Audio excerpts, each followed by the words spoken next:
Welcome to BusyWorksBeats.com. Today we continue the Giving Game series right here at BusyWorksBeats.com. Now this is the No Fluff series, which is a sub-series of the Giving Game series, where I don't sugarcoat stuff. I'm not politically correct. I get straight to the point.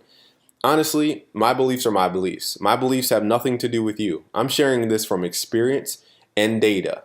Okay, I'm using these other points to be examples of what I've actually lived.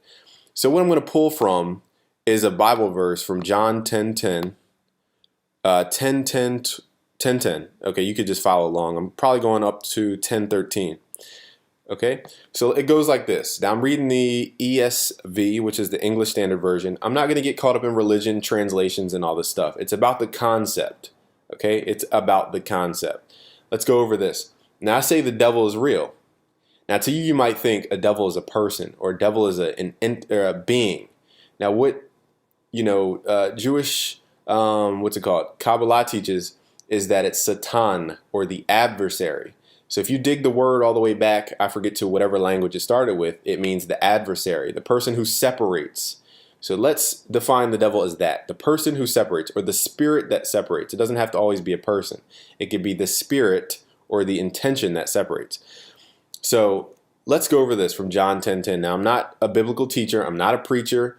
And if you don't believe me, you don't believe me. This is not for everybody. This is for the dedicated. This is the No Fluff series. If you have a problem with it, bye. That's the reality of it. My belief has nothing to do with your belief. So it doesn't matter what other people believe. It's about the results they get. So I'm showing you this from business experience. This will happen if you have a big business. If you're growing in business, this will happen eventually. You will meet the adversary and they will be in your face. So here's what it comes to. Now I'm using this as an analogy. Again, this you don't have to believe this if you don't want to.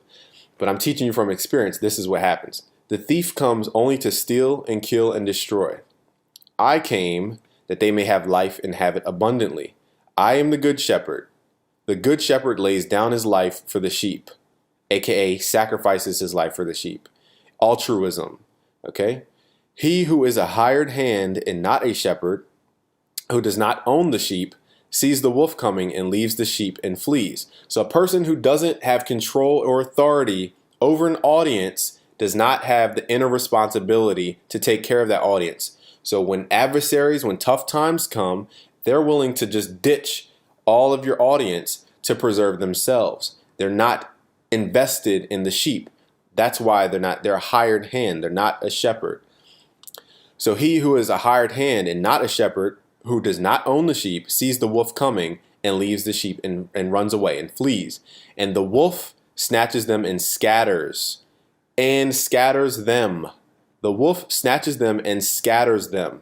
That is the characteristic of the adversary that I'm trying to point out to you today.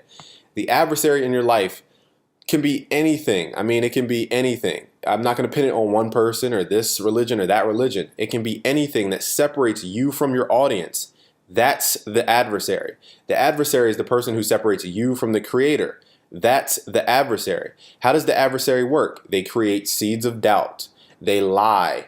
They steal. They kill whatever you have going on, your business, your relationships. They destroy, whether it's jealousy or whether it's something you're building up to be greater for your businesses or your relationships with your audience. They are out to steal, kill, and destroy. Now, there are many ways the adversary does this. Okay, it can be propaganda.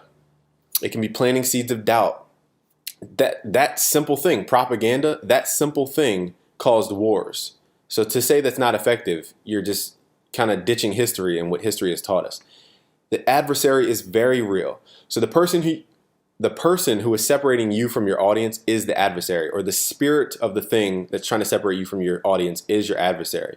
And you need to identify the adversary and confront the adversary, because they or that thing is separating you from your audience, from your intentions, from your ability to create your own reality and have happiness in your life. So Satan is about the adversary, the person who separates, willingly separates, does it on purpose. Their goal is to separate. So identify that in your life. It could be drugs. It could be a person. It could be friends you're hanging around. It could be a mindset. It could be an activity that you're doing that you don't even realize. That's the adversary. Now, a lot of people think, Satan or Satan is some like horse running around in the woods somewhere. It's actually way bigger than that, and you have to confront the adversary. Now, if you dig into biblical principles, the adversary was sent to test you, okay? To test you. The adversary is sent to test you, to see how loyal you are and connected to the Creator. How aligned are your intentions with the Creator's intentions? How will you how will you stand up if the adversary comes and you're there as a shepherd to defend your sheep? What will you do? Will you defend your sheep or will you run away? Okay, so it's so much high level wisdom in this stuff. I don't even want to water it down with religion, but it's real. I've experienced the adversary in my life and business. I've experienced it elsewhere in life. And I can tell you that the adversary is out to destroy, out to separate you from the things you love. So I appreciate you. It's busyworksbeats.com. And you can join us in the new producer community right here on Facebook, facebook.com/groups/busyworksbeats. And as a quick reminder, I'm not being religious. I'm not being PC. I'm not being politically correct. I could care less about your religious beliefs. This is from experience. I've seen it. I'm sharing this with you. When you pay ad money in the thousands of dollars and you see people coming to separate you from your audience, you're going to be like, wow, what's the spirit? It's the adversary spirit trying to block you from your audience. So I'll get into deeper videos in the future, but it's based on experience. This is not some fluffy, magical theory. This is real life. I just wanted to use that as an analogy, something you can relate to. Thanks for watching today. It's busyworksbeats.com.